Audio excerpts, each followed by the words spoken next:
The spotlight burns white hot. Every face in the Sands Casino turns to stone. A Mafia enforcer sits 3 tables from the stage, arms crossed, eyes locked on Dean Martin. The message is clear. Stop talking now. The band freezes. The waitresses stop mid-pour. Dean's next move will either make him untouchable or destroy everything he's built. Vegas holds its breath. Las Vegas, 1964. The Strip belongs to the mob. Not metaphorically, literally.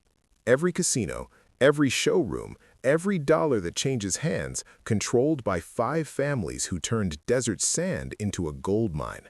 The Sands Casino stands as their crown jewel, and the Rat Pack is its biggest draw. Dean Martin isn't just famous, he's royalty. Frank Sinatra's right hand, the smooth operator who makes millions laugh while sipping whiskey like water. But fame means nothing when you cross the wrong people. Tonight, Dean's been doing his act, jokes, songs, and his trademark casual defiance of anyone who thinks they're too important. Someone in the audience doesn't find it funny. Someone with the power to end careers or lives. To understand what happens this night, you need to understand the ecosystem Dean Martin lived in. The Las Vegas of the 1960s wasn't the corporate theme park it would become. It was a frontier town dressed in tuxedos, where wise guys rubbed shoulders with movie stars, where fortunes were made and lost before dawn, where rules were suggestions and power spoke the only language that mattered.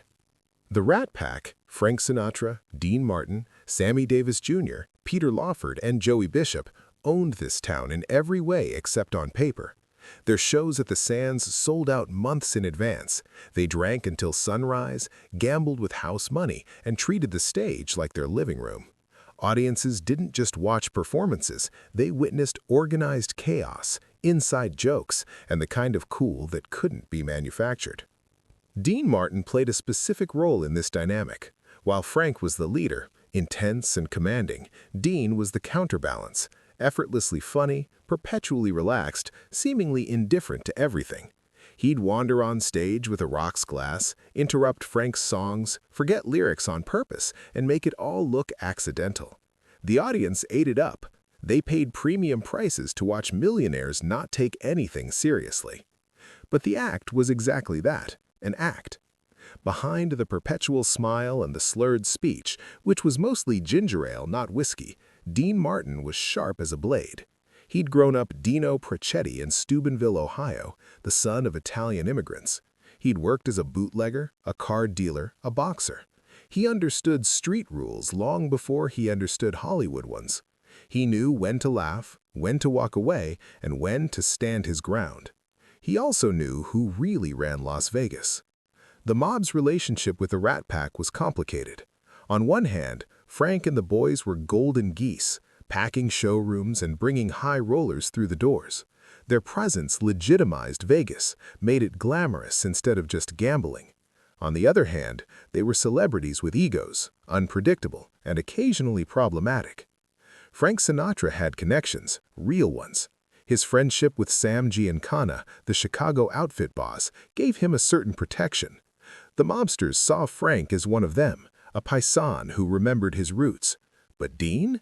Dean kept more distance. He didn't court their approval. He didn't play the game the same way. That independence made him valuable as an entertainer. It also made him vulnerable.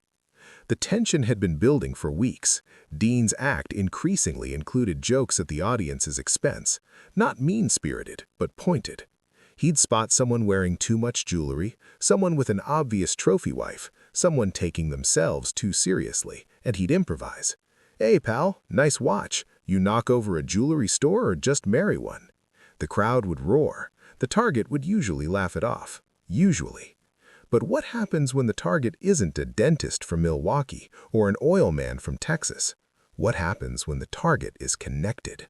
The Sands Casino, November 1964. A Thursday night, which means the venue is packed, but not quite sold out. A mix of tourists, regulars, and the kind of people who don't need to tell anyone they're important. Everyone already knows. Dean takes the stage at 10:30 p.m., standard routine. He's wearing a tuxedo that probably costs more than most people's cars, his hair perfect, his expression suggesting he just woke up from a nap and wandered out here by accident. The orchestra plays his intro. He picks up the microphone stand, cradles it like a drunk holding a lamppost, and starts singing "Everybody Loves Somebody." 3 songs in, he stops mid-verse, looks out at the crowd, squints like he's just noticed them. "You know what I love about Vegas?" he says. "You can tell who's connected and who's just pretending. The real guys don't need to prove anything. They sit there, quiet, enjoying the show. Then you got the other guys," he gestures vaguely at the audience, "wearing pinky rings the size of ashtrays, talking loud, trying real hard to look important." The room laughs. Not everyone, but enough. "I see you, pal," Dean continues, pointing loosely toward a section of tables near the stage. "That's a nice suit. What is that, shark skin? You hunt the shark yourself or just intimidated to death?" Bigger laugh. The band grins. Dean takes a sip from his glass, winks at the audience. What he doesn't know, what he can't see from the stage lights, is that he's just pointed at the wrong table. Table 7, 3rd row center. 4 men in dark suits. 3 of them laugh politely. The 4th doesn't. His name is Anthony Giordano, though most people know him as Tony G. He's not a boss, not exactly, but he's close enough. An enforcer with the Chicago outfit, in town to oversee certain financial arrangements. The kind of man who doesn't get mocked. Not in public. Not ever. Tony G doesn't move, doesn't smile, just stares at the stage with the expression of someone calculating consequences. One of his companions leans over, whispers something. Tony waves him off, keeps staring. Dean doesn't notice. He's already moved on to another bit, another song, another effortless moment. The show continues. The audience claps, drinks, enjoys themselves.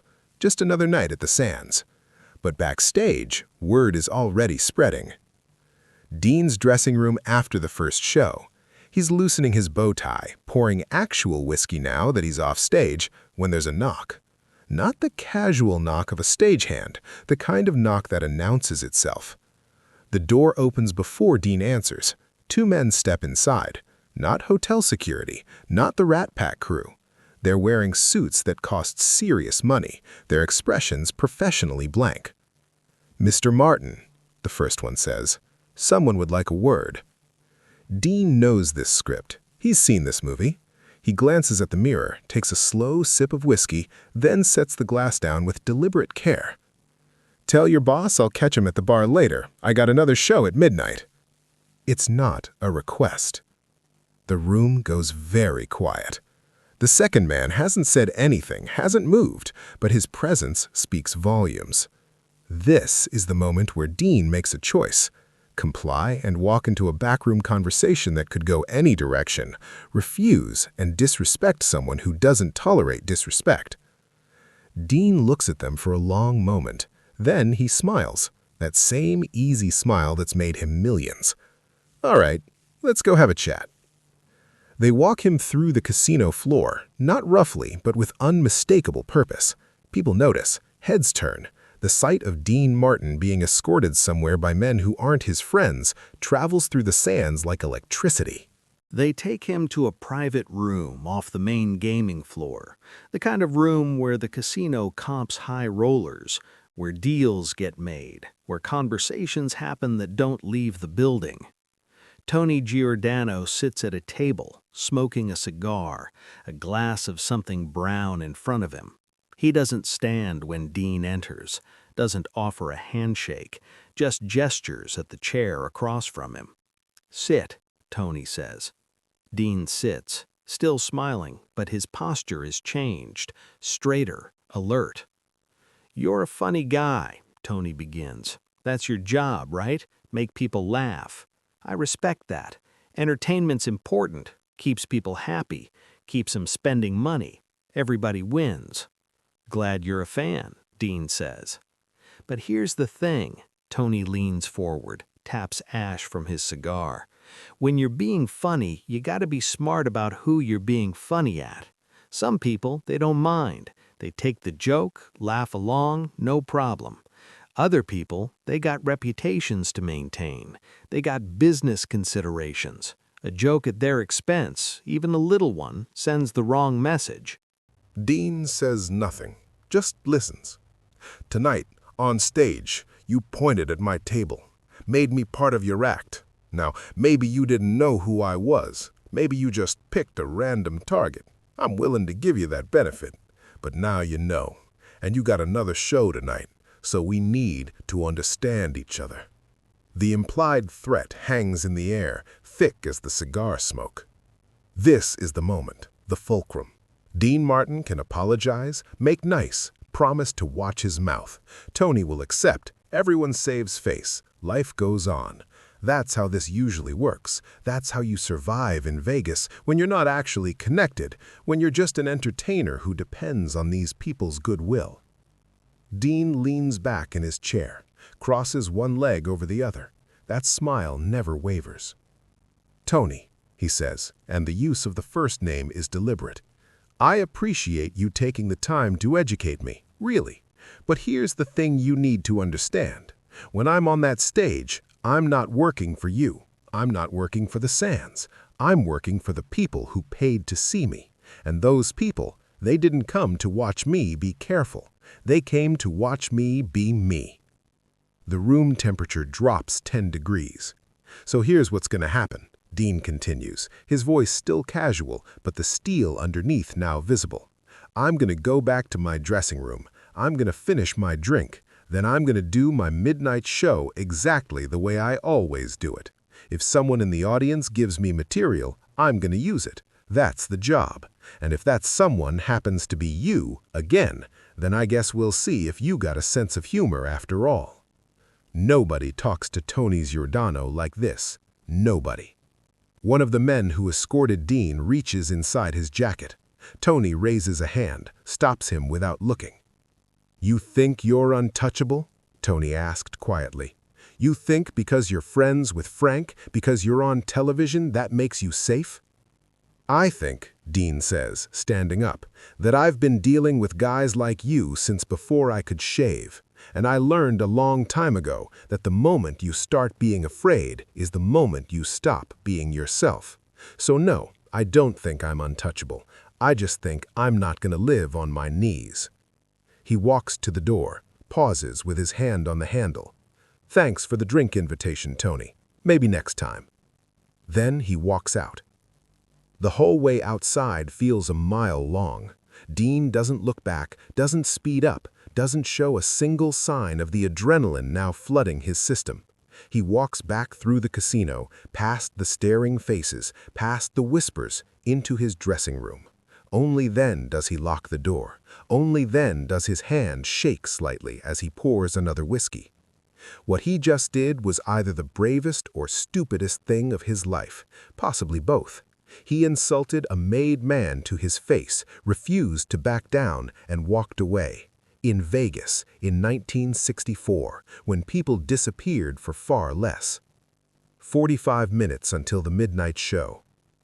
Dean sits in front of his mirror, looking at his own reflection, thinking about what comes next, knowing that every eye in that showroom will be watching to see if he follows through, knowing Tony will be watching too.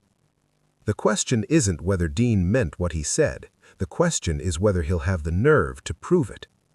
Midnight arrives. The showroom is more packed than the earlier performance. Word has spread. Something happened. Something's about to happen. The kind of tension that money can't buy. The kind that makes a show legendary or tragic. Dean walks on stage to thunderous applause. The spotlight finds him. He picks up the microphone, that same effortless smile on his face. And there, table 7, third row center, Tony Giordano, same seat, arms crossed, watching. The band starts playing. Dean starts singing. 3 songs pass without incident.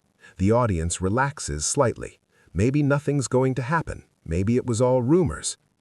Then Dean stops mid-song, looks out at the crowd. His eyes sweep across the tables and land unmistakably on table 7. The room goes silent. The band cuts out. Every person in the Sands holds their breath. Dean smiles. Not nervous, not forced, genuine. "You know what I love about Vegas?" he says, his voice carrying to every corner. "Everybody here's got a story. Some are true, some are bullshit, but we all pretend to believe each other because that's how the game works." He pauses, takes a sip from his glass. "Tonight, I met a guy who thinks he can tell me how to do my job. Nice guy, serious, real concerned about my career, my safety, my future." Another pause. "I told him the same thing I'm telling you right now. When I'm up here, I don't work for anybody but you, the people who paid to see the show. And the show you're gonna get is the one where I say whatever the hell I want." The silence is deafening. "So if you're easily offended, there's the door." Dean points casually toward the exit. "If you've got a sense of humor, stick around. Either way, I'm gonna be me, because that's the only person I know how to be." Then he turns to the band, snaps his fingers, and launches into That's Amore. The audience erupts, not polite applause, not nervous laughter, full-throated roaring approval, because they just witnessed something rare, someone with everything to lose refusing to compromise. Tony Giordano sits motionless for 10 seconds, 20. His companions are rigid, waiting for his signal. Then, slowly, Tony starts clapping, just him, slow, deliberate applause. And then he smiles. Not a friendly smile, not a warm smile, but a smile of recognition, of respect, perhaps, or at least acknowledgement. The smile of someone who just watched a man gamble everything on a principle and win. Tony stands, drops a $100 bill on the table, and walks out, his men following. Dean never stops singing, never acknowledges it, just keeps performing like nothing happened. But everyone in that room knows what just occurred. They watched Dean Martin face down the mob and refuse to blink. The midnight show ends at 2 a.m. Dean walks off stage to a standing ovation that lasts 5 minutes. Backstage, the crew is buzzing. Frank Sinatra, who heard what happened, is waiting in the dressing room. "You're either the bravest son of a bitch I know or the dumbest," Frank says. "Can't it be both?" Dean replies, loosening his tie. What if he'd made a move? What if... He wasn't going to. Guys like that, they calculate, they test you, they see if you fold. I didn't fold. You could have gotten yourself killed. Dean pours 2 whiskeys, hands one to Frank. Maybe, but I wasn't going to spend the rest of my career watching what I say, worrying about who's in the audience, being someone I'm not. That's not living, that's surviving. There's a difference. Frank raises his glass. "You're crazy." "Yeah, but I'm free." What Dean didn't know, what he couldn't know in that moment, was that his refusal to bend would become part of Vegas legend. The story spread through the city like wildfire.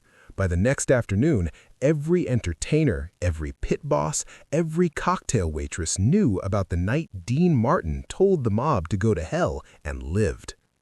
The incident established something crucial. The Rat Pack wasn't just the mob's entertainment division. They were independent operators with their own power base. Dean's stand proved that fame, when wielded correctly, could be its own protection. Not absolute protection. Vegas was still Vegas, but enough. Tony Giordano never moved against Dean. Some say it was because hitting a celebrity would bring too much heat. Others claim Tony actually respected the balls it took to stand up to him. A few insiders suggest that Frank Sinatra made calls to Chicago, called in favors, made sure everyone understood that Dean was untouchable. The truth is probably all three. But the most important truth is this. Dean Martin didn't wait for someone to save him. He saved himself.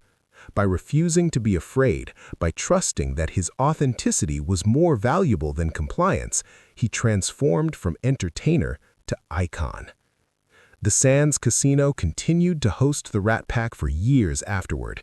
Dean kept doing his act exactly the same way, loose, irreverent, fearless.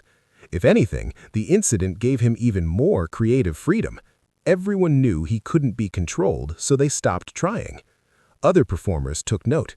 Suddenly, it became more acceptable to push boundaries, to ad-lib, to treat powerful people like regular audience members. Dean had opened a door, proved it could be done.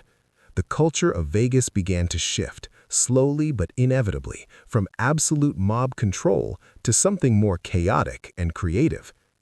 In 1967, Howard Hughes bought the Sands and several other casinos, beginning the corporate transformation of Las Vegas.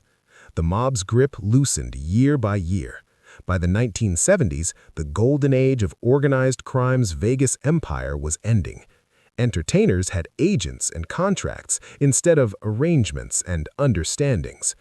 Dean Martin continued performing for decades, always on his own terms. He never spoke publicly about the confrontation with Tony Giordano. Didn't need to. The people who mattered knew. The people who were there remembered.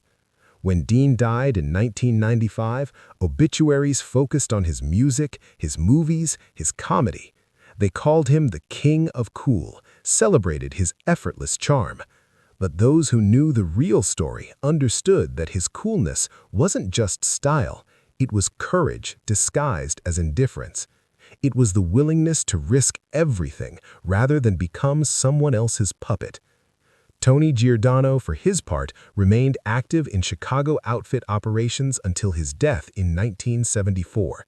He never publicly mentioned Dean Martin, but according to several sources close to him, he kept a photograph from that night at the Sands, Dean on stage, spotlight blazing, that defiant smile. Some say Tony kept it as a reminder that not everyone could be bought or intimidated. Others suggest he simply appreciated the performance. The night Dean Martin faced down the mob, Vegas learned something essential. Power doesn't just come from muscle and money. It comes from knowing who you are and refusing to be anything else. Dean could have played it safe, could have bent, could have spent his career looking over his shoulder. Instead, he bet everything on authenticity and won. That's not just entertainment history. That's the moment coolness became courage and a performer became untouchable.